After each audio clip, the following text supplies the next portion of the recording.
আমরা প্রতিদিন আয়নায় মুখ দেখি, চুল ঠিক করি, নিজেকে সুন্দর করে সাজাই।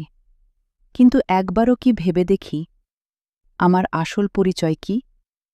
এই রূপের সৌন্দর্যে নাকি আমার মিষ্টি কথা আর ব্যবহারেই লুকিয়ে আছে আমার সত্যিকারের আমি? রূপ দেখে কখনোই মানুষকে চেনা যায় না, এমনকি নিজেকেও না। কারণ আসল মানুষটা লুকিয়ে থাকে নিজের চিন্তাভাবনা, কথা আর কাজের ভেতরে। তাই পরমাত্মা বলেন, অন্যকে নয়, একবার নিজের দর্পণে তাকাও। এই দর্পণ কোনো কাচের আয়না নয়, এটা হলো আত্মার আয়না।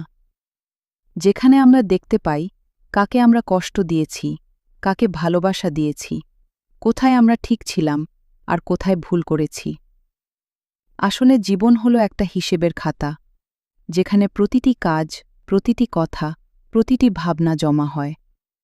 আর একদিন সেই হিসেব আমাদের সামনেই এসে দাঁড়ায়। তাই পরমাত্মা বলেন, অন্যকে বিচার করার আগে নিজের ভেতরে তাকাও। নিজেকে প্রশ্ন করো, আমি কেমন মানুষ?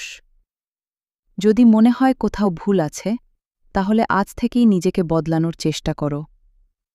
কারণ ভালো মানুষ হওয়াটাই সবচেয়ে বড় প্রাপ্তি। আর সেখানেই লুকিয়ে থাকে আমাদের আসল পরিচয়।